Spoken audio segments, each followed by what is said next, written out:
Muito bom dia, gente querida, com que prazer estamos aqui juntinho de vocês, minha gente. Olha o programa começando, abraço para Maria Fialho, abraço para o Oscar Berro, quem diria Lídia Freire, jornalista, nossa querida amiga de tantos anos, Antonieta Dionísio, abraço para o Jorge Trigo lá em Portugal, para o Oscar Berro, bom dia povo do bem, é isso aí, nosso querido Oscar, maravilha, o Paulo Paim Júnior, eu fico muito feliz cada dia aumentando mais o número de ouvintes, pessoas que percebem o programa. Ontem o Ricardo Alexandre falava comigo isso, o Anderson Gomes também, então pessoas as mais diversas, alguns mandando recados dizendo: Fernando, puxa vida, que bom, estava com saudade do seu programa, descobrindo o programa agora. É isso mesmo, bom dia Maria Fialho, é isso mesmo, porque na verdade, gente amiga, um programa ele se faz na medida em que ele permanece no ar, né? Nós já estamos com mais de 250 programas no ar, se não me falha a memória, e realmente a gente começou no dia 13 de março do ano passado a fazer esse programa pela internet, então cada vez mais ele vai progredindo, não é assim? Jandira Xavier, abraço querida amiga de tantos anos, que prazer falar com você e saber que você está cada vez mais aí presente conosco, a gente fica muito honrado com a sua presença, viu querida?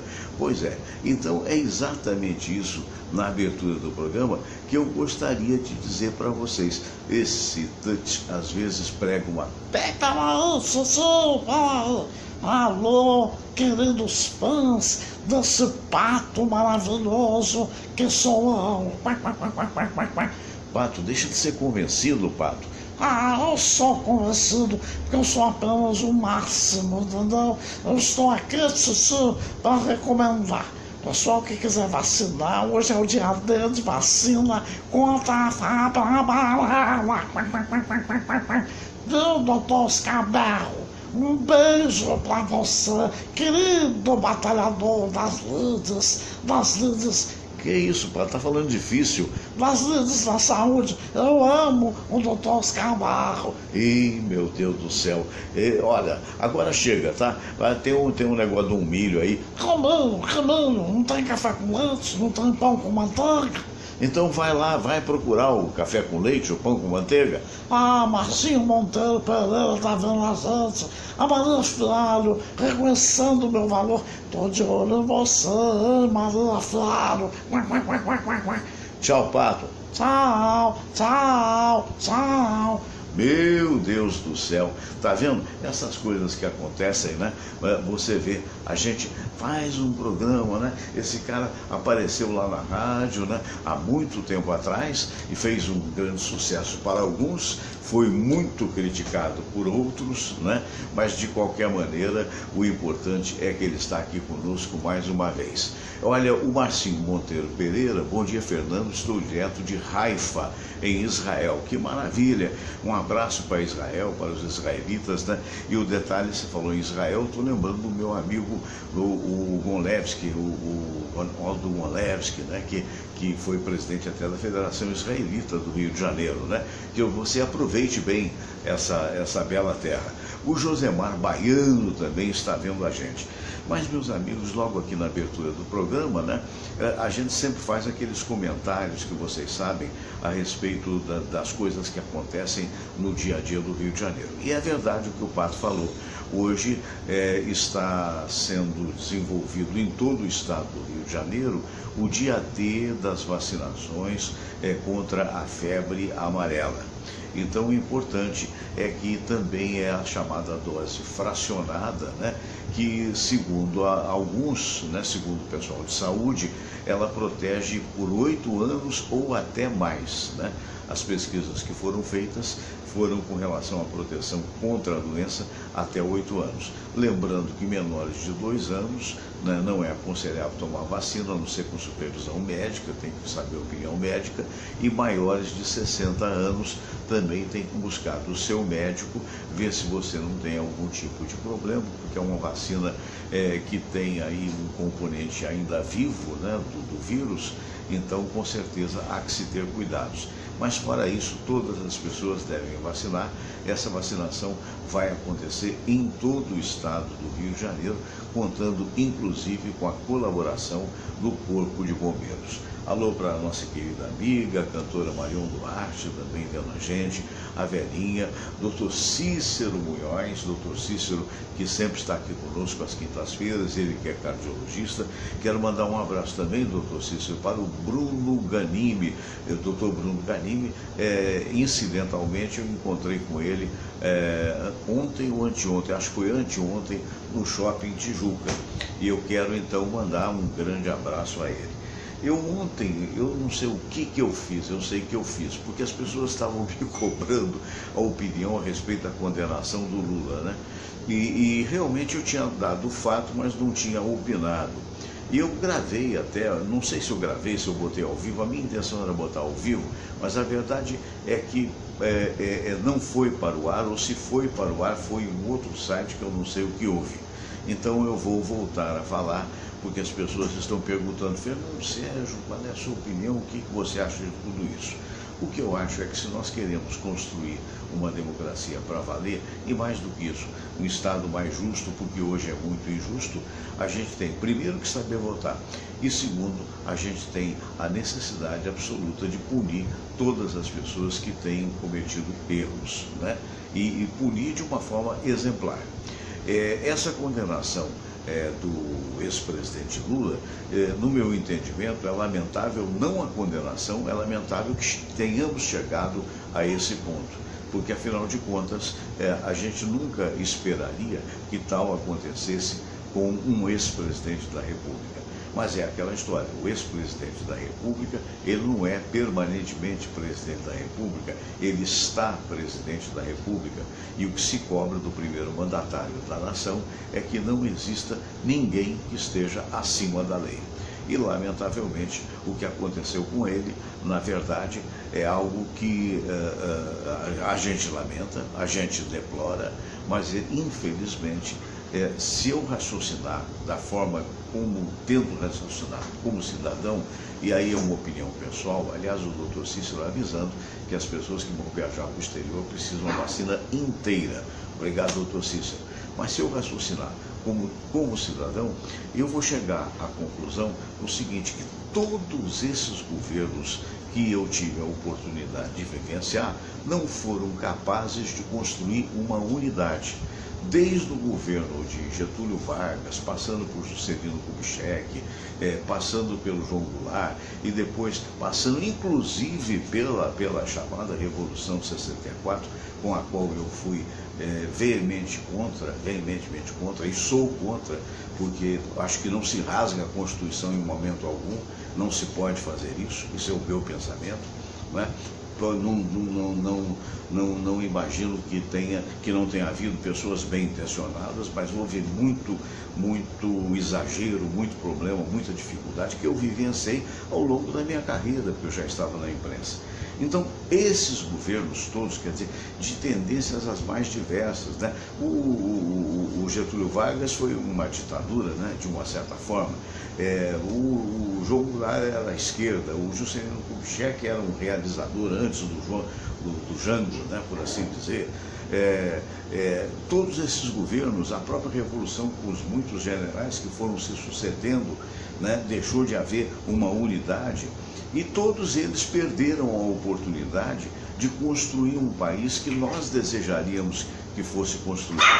Essa é a minha opinião. Isso é o Todd aqui. Eu quero mostrar para vocês que esse dá um latido dele é um rapazinho que tem mais ou menos uns 60 dias de vida. Acho que nem chegou a 60 dias, mas já está se manifestando.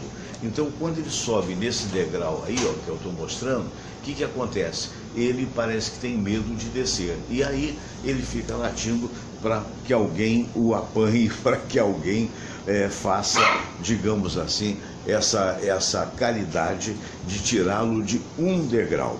Mas então, voltando a essa história do que eu estou comentando, quer dizer, no meu entendimento, todos esses governos falharam para com o povo brasileiro. E aí não adianta, eu sei que vai ter argumentações as mais diversas, de dizer, por exemplo, no governo militar chegamos à oitava, nona economia do mundo. Mas acontece que o governo militar também não distribuiu a riqueza que deveria ser distribuída. Eu me lembro que naquela época se falava o seguinte, não, o bolo tem que crescer porque depois nós vamos distribuir o bolo. E esse bolo, se cresceu, ficou na mão de alguns que não foi o povo brasileiro. E o que pior, não se cuidou ao longo de todo o tempo da educação necessária ao povo brasileiro. O que é a educação? A educação, na verdade, acontece em casa, né? Mas a própria casa, para dar a educação, tem que ter instrução. E instrução é uma coisa que você recebe digamos assim, no colégio. No colégio, exatamente. Quer dizer, quanto mais conhecimento você tiver, seja ou no colégio, ou seja de forma autodidata, não importa, se você buscar o conhecimento através da experiência dos outros, através dos livros dos outros, mais você vai ter condições de educar os seus filhos, que consequentemente vão fazer um país melhor.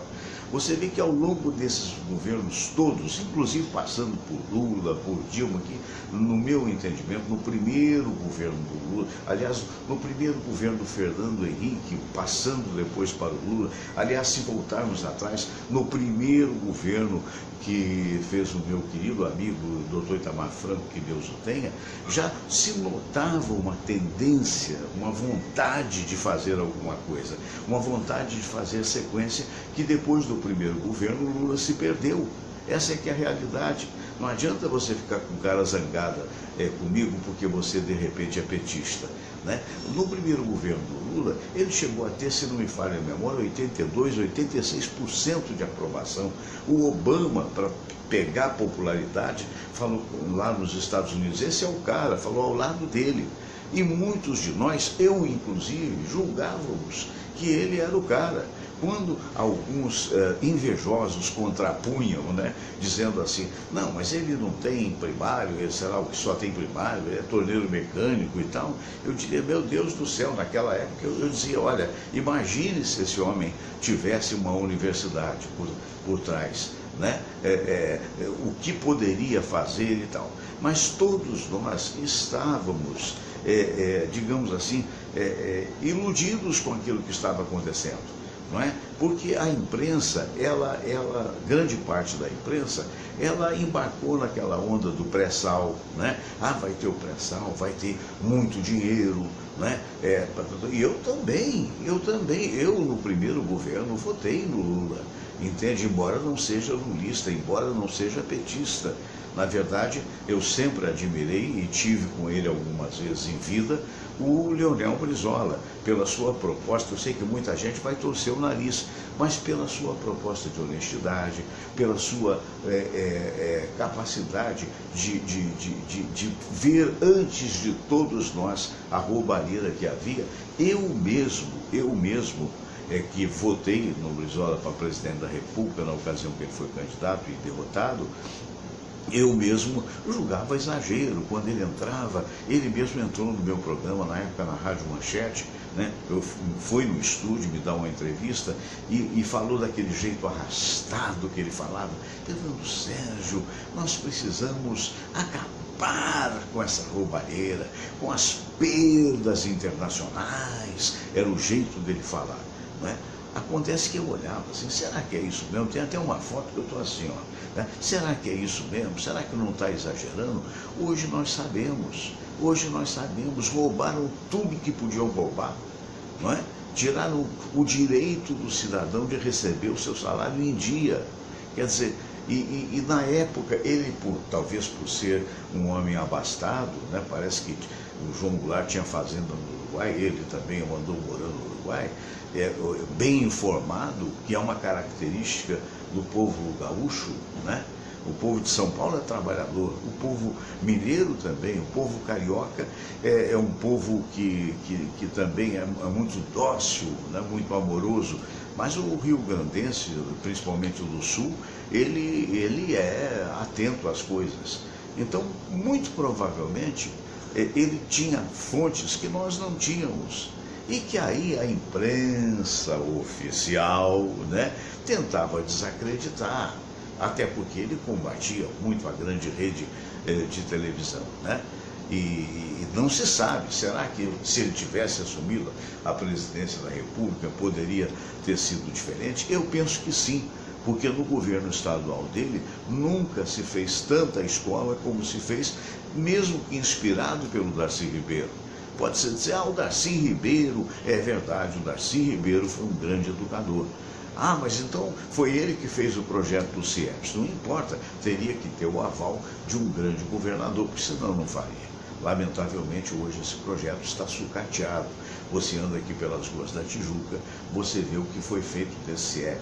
O crime que foi feito na época do governo Moreira Franco era pior, porque ali no Morel, por exemplo, deixaram que famílias inteiras ocupassem aquela escola, que seria uma escola de projeto integral, de aulas integrais, que o garoto até, eu me lembro do Brizola, do Darcy Ribeiro falando, olha, o garoto vai entrar, vai tomar café da manhã, vai ficar na parte da manhã, vai ficar na parte da tarde, vai sair de banho tomado. Nós vamos inclusive colocar um casal de pais sociais. Será esse o termo? Que são pessoas, um casal que estará ali morando para poder dar andamento ao trabalho.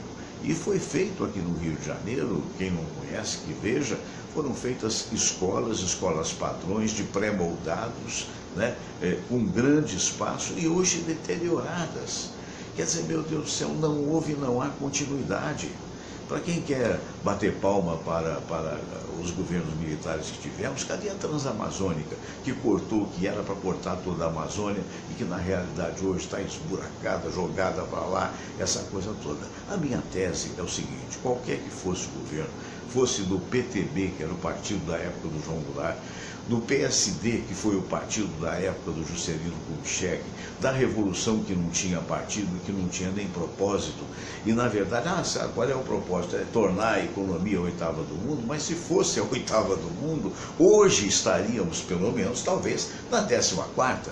O que houve? Se a rapadura é boa, você larga a rapadura? Quer dizer, como é que é? Né? Então, se você tem uma oportunidade, numa arbitrariedade, que foi o AI-5, por exemplo, que simplesmente fechou o Congresso Nacional, pelo menos a nível de ditadura, já que você fecha o Congresso, para mim é uma ditadura. Para mim você vai ditar regras. Então você fechou. Então, se você tem um mínimo de competência, você pelo menos vai fazer um sistema educacional e um sistema de saúde que resulte bem para a população brasileira. E, lamentavelmente, isso não aconteceu.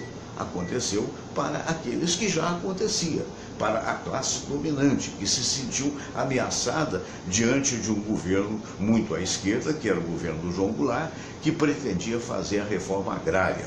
Então, os grandes latifundiários brasileiros, fomentados inclusive pelos Estados Unidos e potencializados aí pelos militares, fizeram a tal da Revolução, que ficou 30 anos num regime de exceção, que teve lá os seus benesses, mas que teve problemas sérios a nível de liberdade.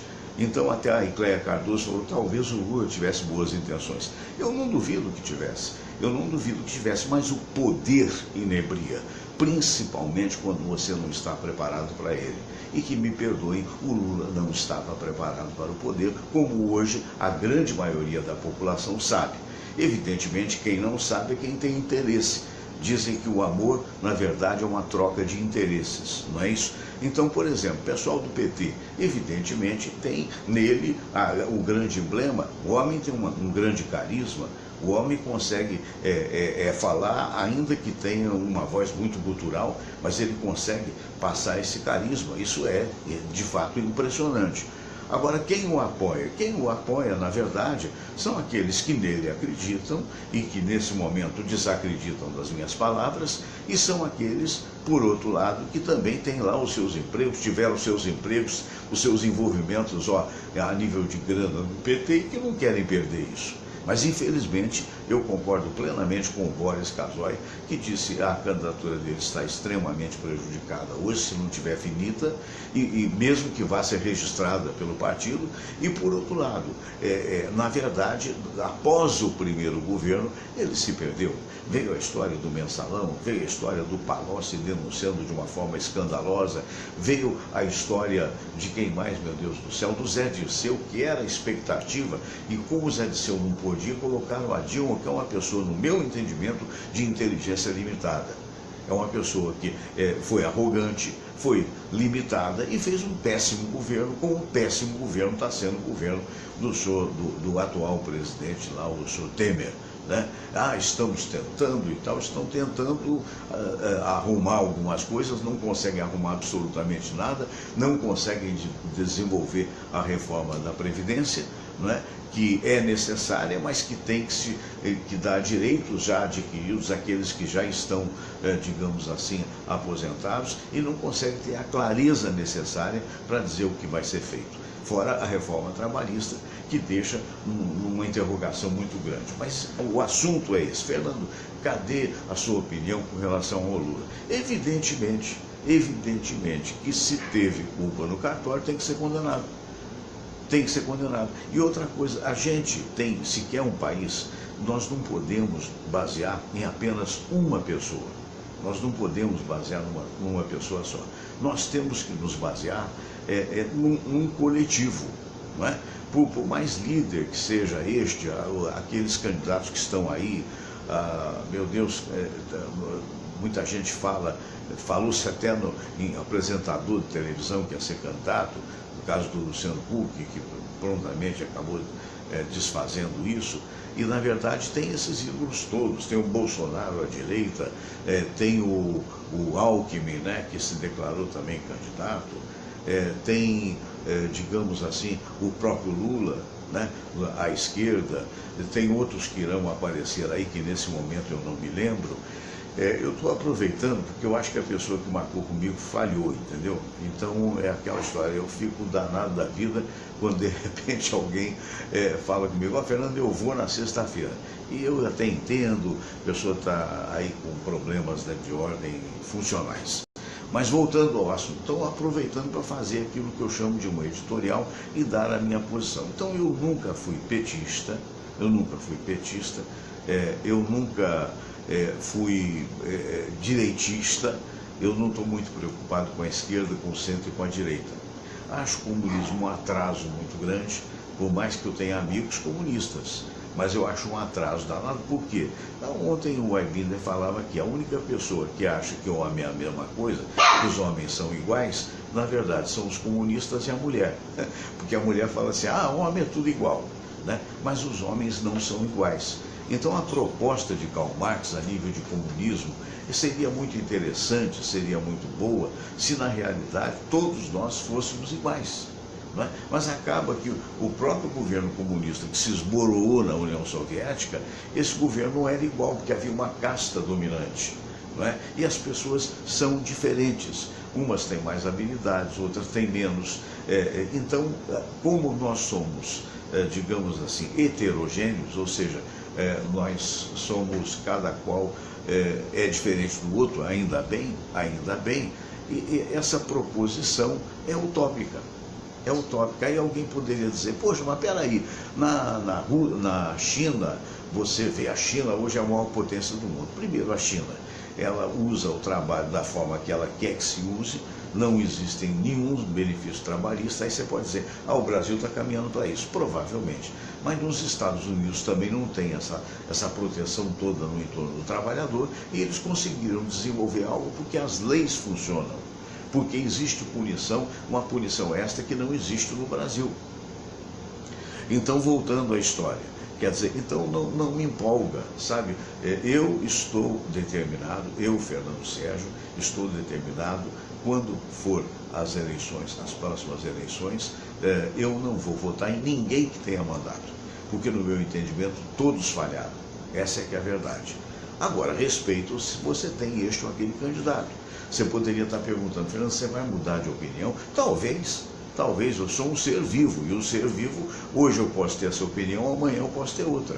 Agora, eu não quero mais ver o seu Lula na presidência da República, como eu não quero mais ver o seu Bolsonaro na presidência da República, como eu não quero hoje ver nenhum desses candidatos que aí está. Por quê? Porque, na verdade, porque eu sei que teve um deputado que recentemente apresentou-se e disse assim, eu fui... Não, deixa ele nativo, não tem problema. Eu fui, digamos assim, fiz um trabalho e tal, e não duvido que tenha feito, mas não funcionou. Não funcionou. Nós temos que mudar essa circunstância. Então, por que não dar oportunidade a pessoas novas? Não é? Então, agora, no futuro, o futuro a Deus pertence. Né? Não venham me acusar, Fernando, você falou isso e fez aquilo, porque faz parte da vida. Faz parte da vida. Hoje eu estou convencido disso, amanhã não estarei. Agora, eu acho que essa coisa ridícula, por exemplo, de bater panela, de abraçar a lagoa, essa coisa ridícula do partidário ortodoxo, radical da direita, chamar os petistas de petralhas, e a coisa ridícula do ortodoxo de esquerda chamar os não petistas de coxinha, isso aí é uma bobagem que não acrescenta absolutamente nada. Ela pode ser só ofensiva, mais nada. Não é? O que nós precisamos fazer não é eleger ídolos como o próprio Brizola, ou como que, se tiver valor, tudo bem, que já se foi, que Deus tenha, não é? Mas eleger como se fosse a única salvação do país. A salvação está na mão do Lula, mas como, o cara pálida? Comprando aquela estação de Passadina, aquele negócio de petróleo lá, de jogar um monte de dinheiro fora? A salvação está no Bolsonaro, como? Dizendo que vai estuprar a mulher? Agora, pode ser, se for eleito, meu Deus do céu, não vou votar nele, mas que faça um bom governo, porque nós todos precisamos de um bom governo. Agora, fecha a boca um pouco mais, seja um pouco mais educado, um pouco mais respeitoso com a família brasileira. Então, é aquela história, isso são os anos vividos e a independência de um programa caseiro que nos pode e nos permite falar com essa franqueza. Respeito a sua posição. Se você acha que o seu ídolo, né, é o Lula, vai lá, vota nele, né? Quem sabe eu estou errado, não é mesmo? Agora, eu não percebo esse erro. Eu não percebo e sou muito franco na opinião que dou com relação às coisas da vida. Né? Então eu acho que essa falha que houve, da mesma forma que alguns amigos dizem e tal, sobre as qualidades que eu sei que têm os militares. Eu tenho um carinho muito grande por toda e qualquer pessoa que siga uma bela carreira. Então não precisa ser só militar. Pode ser engenheiro, pode ser advogado, pode ser torneiro mecânico, desde que seja honesto, que essa foi a única herança que eu ganhei do meu pai. Agora, aquela história, tá? O cidadão que chegou a uma condição que se desenvolveu, então é muito bonito também. O cara que chegou a ser coronel, tenente-coronel, general, né? Chegou a ser brigadeiro por força de uma carreira que nós sabemos que é bonita, que é esforçada, que é disciplinada, mas que tem um norte. O que é ter um norte? Ela tem um objetivo, ela tem um caminho. Você que entrou hoje para o colégio militar, ele sabe que, se for aplicado, ele vai chegar a agulhas negras. Ele chegando a agulhas negras, ele sabe que, se for aplicado, ele vai sair aspirante a tenente ou tenente, não sei. E ele sabe que ele pode chegar até o generalato. E, sobretudo, ele sabe que vai ter um bom salário. E sabe que, quando for aposentar, ele vai receber na integralidade o seu salário. Maravilha, quisera que isso fosse para todos os brasileiros. E não é. E não é. Então é por isso que o militar tem disciplina. Porque, primeiro, ele teve instrução. Segundo, ele tem a noção necessária de hierarquia na vida, e terceiro, ele sabe que tem futuro. Agora, compara, olha o que eu digo da falta de educação, compara essa história do militar, né, que foi e é administrado da maneira mais séria possível. É verdade que hoje até com salários defasados, hoje até o próprio governo não o prestigia da forma que prestigia, mas prestigia ele muito mais do que os outros. Então, se você pega, nós temos aqui na Tijuca, de um lado, o Colégio Militar, do outro, nós temos o quê? Nós temos o Pedro II. Pedro II é um excelente educandário, digamos assim, para falar uma palavra bem antiga. Mas, na verdade, nenhum daqueles que estão no Pedro II tem essa segurança. Nenhum daqueles que são os civis não tem essa segurança. Eles vão chegar, vão fazer um bom ensino fundamental, é verdade, mas depois aí, cada um por si. Você vai se formar advogado ou não vai, você vai ser torneiro mecânico, que é profissionalizante, você vai ser o que for e vai ralar por aí para poder conseguir empregos de nível muito menor do que o nível salarial dos militares. Aí você diria, num país que não é sério, que infelizmente não é, como disse o De Gaulle, né, pas sérieux, né, não é um país sério. Então, por que os militares têm essa estabilidade e os civis não têm? Porque o civil não tem arma na mão. E o militar, entendo organização e arma, ele naturalmente é prestigiado por bons e maus governos. No caso do Brasil, por maus governos, para manter o status quo. Por quê? Não, para manter esses outros no poder, que são incapazes sequer de comprar caças decentes para a Força Aérea Brasileira, que são incapazes de estender esses benefícios, não é? Porque se tivéssemos uma boa administração, nós não estaríamos aqui falando, nós estaríamos com pleno emprego, nós estaríamos com as faculdades não sucateadas, como está a UERJ, que voltou há pouco nas aulas aqui no Rio de Janeiro, e voltou nessas aulas simplesmente porque o governo atual do senhor Pezão pagou através de um empréstimo internacional, gente. Devia tanto, a roubalheira foi tão grande que, na verdade, faltou dinheiro para botar papel higiênico no banheiro. Nós tivemos aqui um professor, este mesmo que faltou hoje, professor da UERJ, ele dizendo, Fernando, não tem papel higiênico, a pessoa vai no banheiro, vai fazer necessidade do meu dor, vai limpar de que jeito? Né? Então é aquela história, gente. Então aí, de repente, volta a aula, aí eu vi um atônito reitor da UERJ, um senhor, que eu não duvido da sua responsabilidade, esse senhor dizendo, mas é preciso voltar também os terceirizados, que são as pessoas que fazem a limpeza, que são as pessoas que, enfim, que administram, que dão segurança. Então esse é o estado hoje das faculdades brasileiras, notadamente as faculdades, digamos assim, públicas. Então, como é que se espera uma revolução para melhor? Uma mudança para melhor, se você não dá as mínimas condições de estabilidade e educação? Então, para mim, não é novidade você dizer, o militar tem hierarquia, o militar tem digamos assim, tem segurança, o militar tem inteligência, claro. O militar tem instrução, claro, foi dado tudo a ele porque ele tem arma. E a arma segura o poder. Graças a Deus que nós temos militares que são cônscios das suas responsabilidades e que estão até zelando pela arquitetura, que se a gente pode chamar, na verdade, a arquitetura política brasileira. Porque foram instruídos.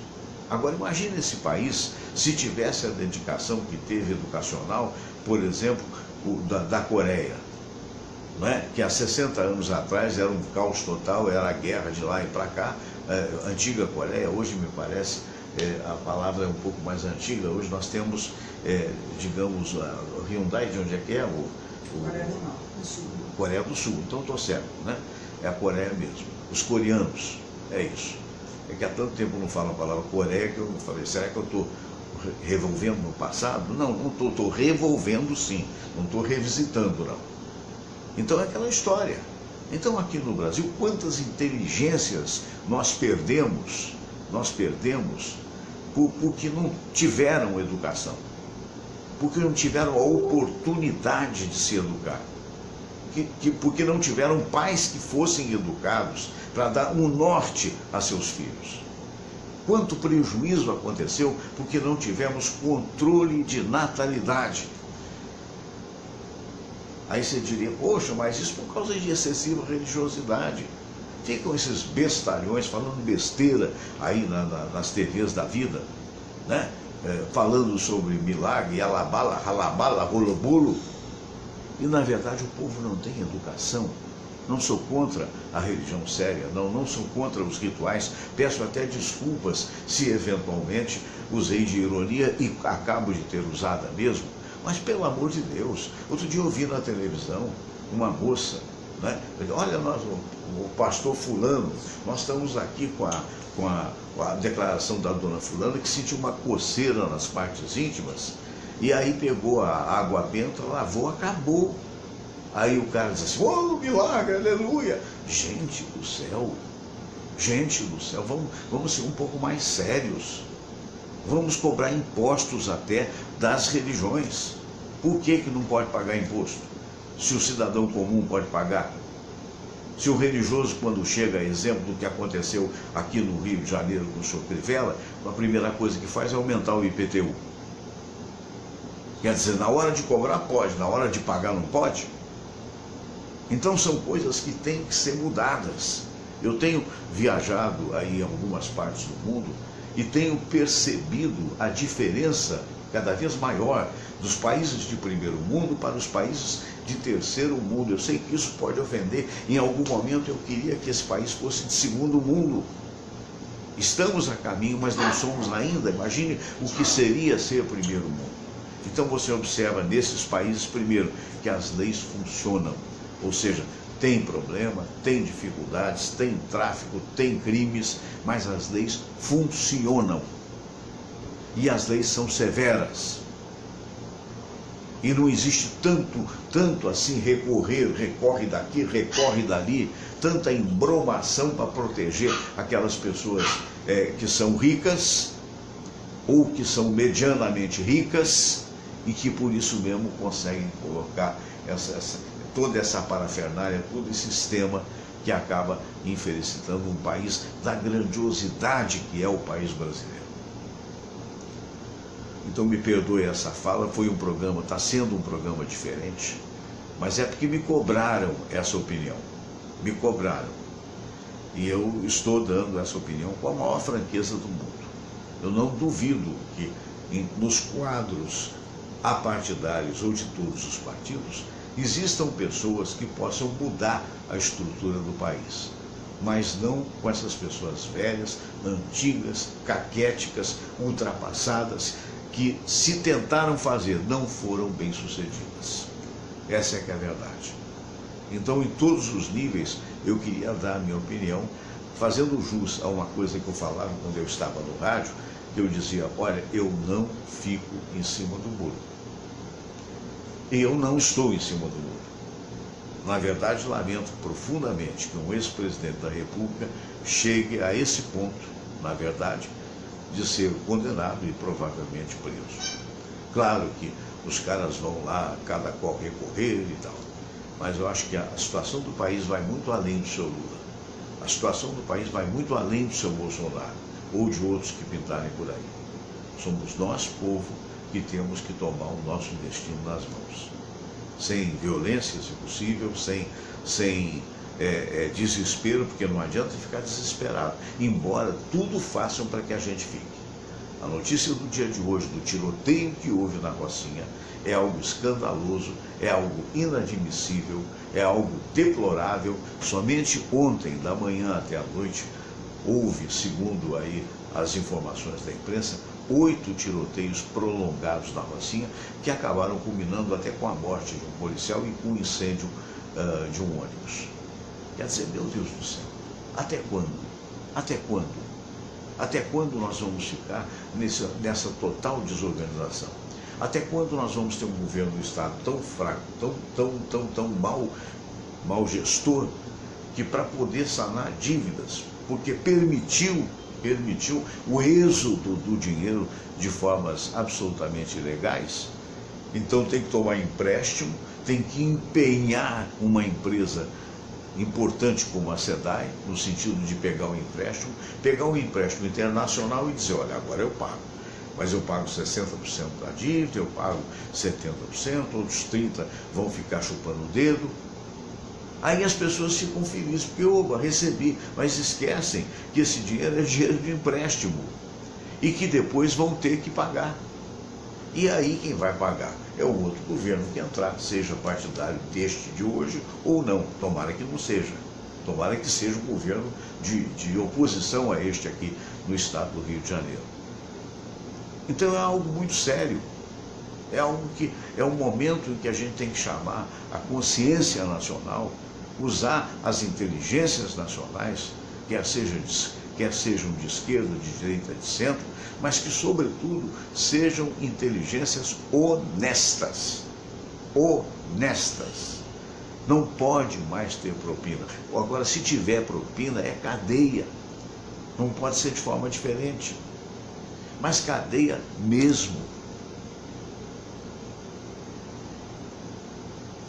Essa é a expectativa que nós temos. Eu queria falar dos nossos parceiros, né? Eu confesso a você que eu me estendi um pouco mais do que o normal. Vamos lá para o nosso pequeno escritório, né? Onde nós temos aqui alguns dos nossos parceiros, que são muito importantes. Este é o site da Bradesco Seguros. Bradesco Seguros, seguro premiável, é muito interessante. Agora você também pode contatar online. Quais são os seus próximos planos? Pergunta, né? Veja as soluções Bradesco Seguros, seguro residencial, enfim, Bradesco sempre prestigiando as pessoas. Eu queria também mostrar para você aqui a espada katana, que na verdade é um objeto autêntico, verdadeiro, tem corte, não pode ficar na mão de criança, mas é um objeto decorativo que é uma verdadeira obra de arte, importado da Shotokan, lá do Oriente, lá de Hong Kong, mas feito exatamente nos moldes que você desejar. Espadas katana, Shotokan.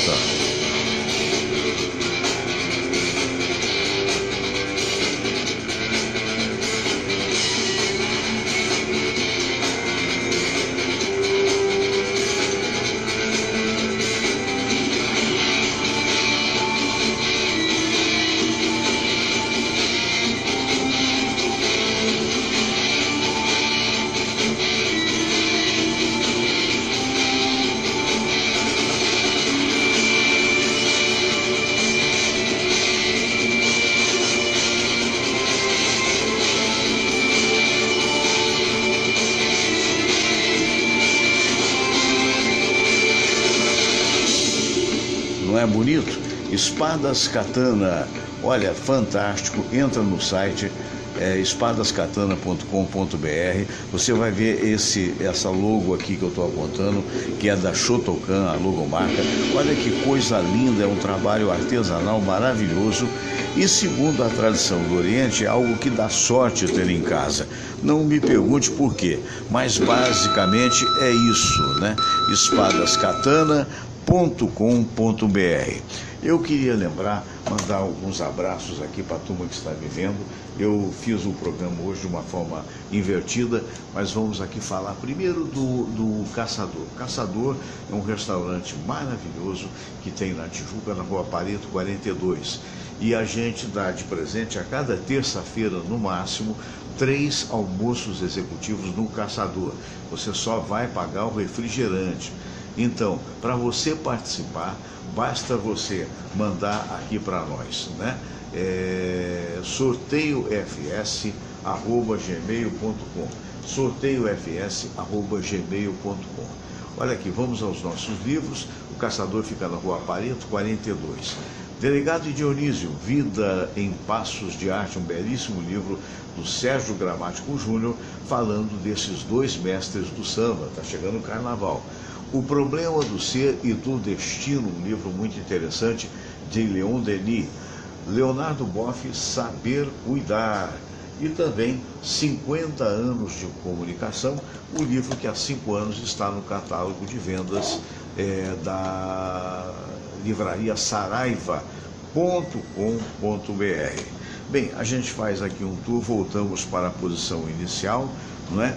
E lembrando, então, quero mandar também alguns abraços que nesse momento se fazem importante, a Lídia Freire, minha querida amiga, que está vendo a gente, né? O nosso querido Leonel Quirino, que é o presidente do Sindicato dos Radialistas, a Ana Rodrigues, o Luizinho Campos, Ana Rodrigues é jornalista, o nosso querido Luizinho Campos, né? Eu quero mandar um abraço também para o Sildney Peracino do Amaral, ele disse que talvez viesse aqui no dia de hoje, mas eu entendo, porque ele é meu amigo de infância de muitos anos, ele mora em Ouro Branco, no interior de Minas Gerais, e vez por outra está na sua terra natal, que é Juiz de Fora, onde nós fomos criados, né? E ele talvez me fizesse a grata surpresa, que não seria surpresa, de vir, mas até agora não chegou. Enfim, se chegar eu volto com uma outra informação. Eu quero, sobretudo, agradecer a você pelo prestígio que você nos dá, pelos convidados que nós temos, e que tem sido algo bastante importante, bastante gratificante, porque eu confesso a você, quando eu estava nas grandes rádios, eu imaginava que tais candidatos só viriam na rádio por ser a rádio uma grande rádio. E qual não foi a minha surpresa de que quando eu decidi fazer esse programa através da internet e através também do YouTube, que grande parte, 60%, 70% desses convidados têm vindo, né, de uma forma graciosa, de uma forma espontânea, participar do programa. Quero mandar um abraço para o meu amigo Moisés Fulques, né? Abração, querido. Brevemente, quem sabe, um dia desse ele poderá estar aqui. O nosso querido Jorge da Mata, da Alternativa FM, né?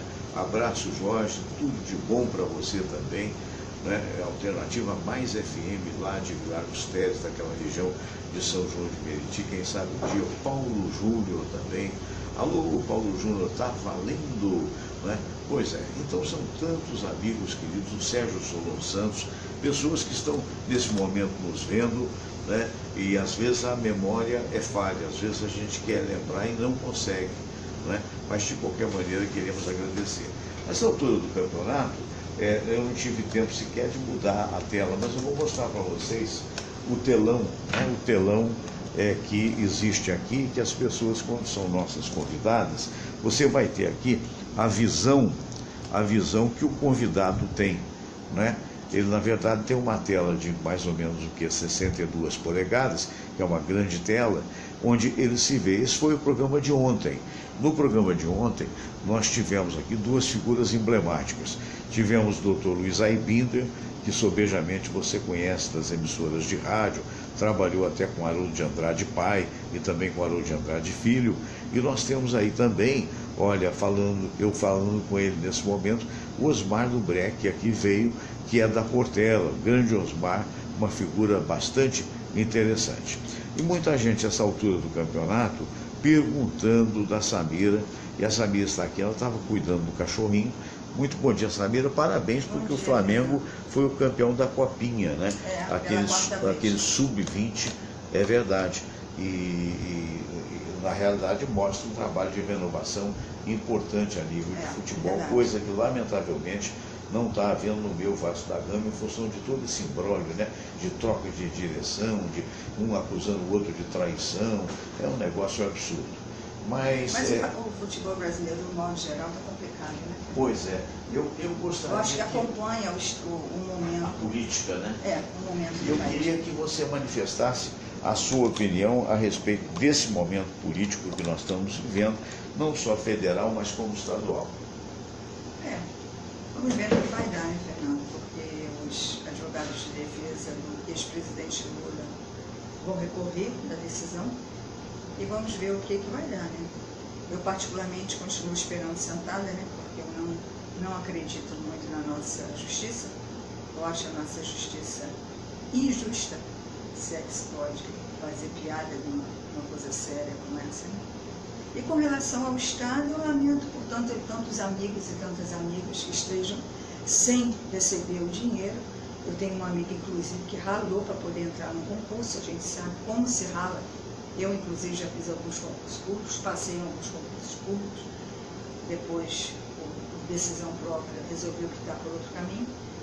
E estão aí, passando dificuldade, algumas, quando têm a sorte de ter uma casa própria, estão relativamente bem, mas outros não, né, Fernando? É isso.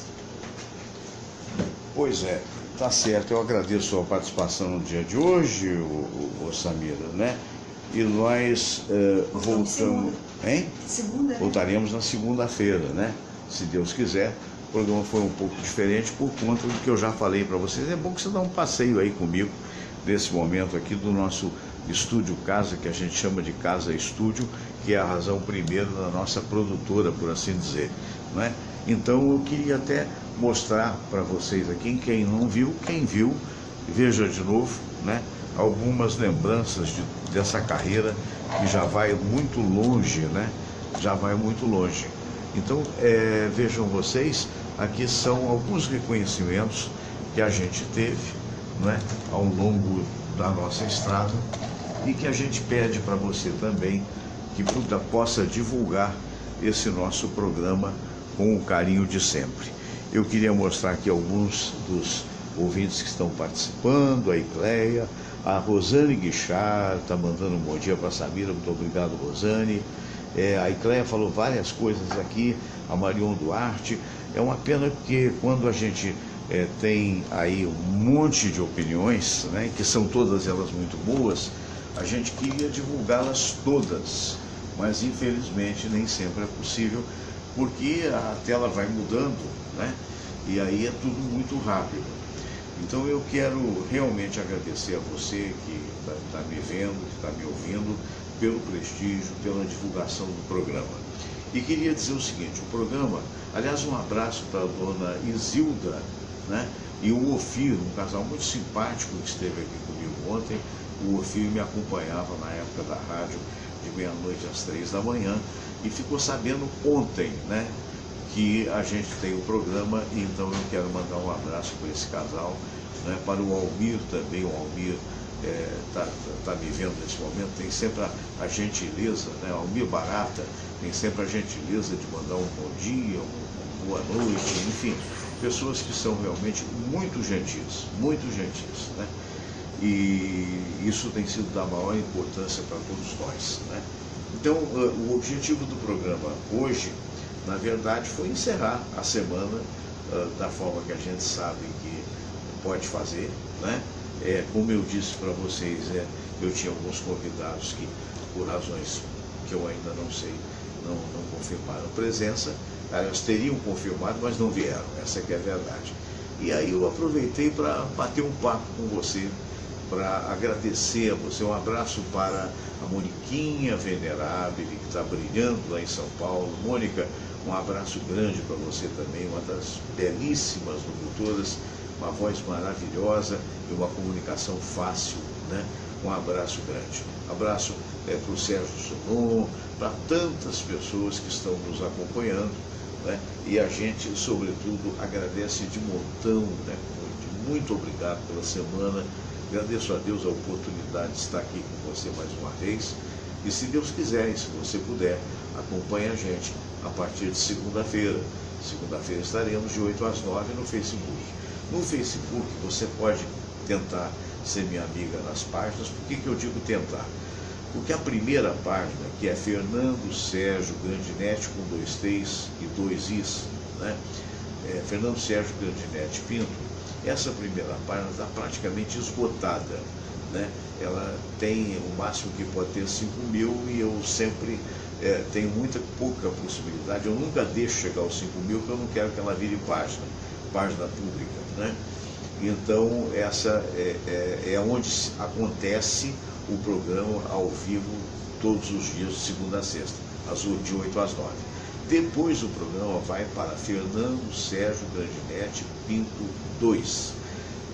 Nessa página 2, você pode pedir para que eu aceite a sua amizade, que eu aceitarei com muito prazer, porque é uma página que tem, eu acho que me parece, 1.600 amigos, então tem muito ainda, tem muita gordura para queimar, como se diz, né? Então ali é mais fácil eu aceitar. Por outro lado, você pode acompanhar o programa. Fernando, eu não quero acompanhar no perfil. Então você pode acompanhar na página, no fanpage, como se diz, Fernando Sérgio Comunicador, ou, se você preferir, Fernando Sérgio Radialista. Ah, não, Fernando, eu quero acompanhar no YouTube. Então, eu me lembro de um amigo que falava YouTube. Então, peraí, YouTube é nos Estados Unidos. Aqui no Brasil é YouTube, não? Então, no youtube.com, não é? Você vai lá e bota programa Fernando Sérgio.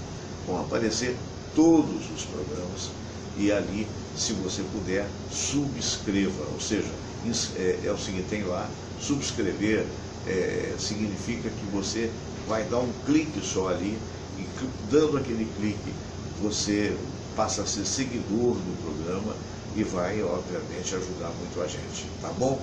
Olha, um grande abraço, bom dia Rio de Janeiro, bom dia Brasil, bom dia mundo inteiro,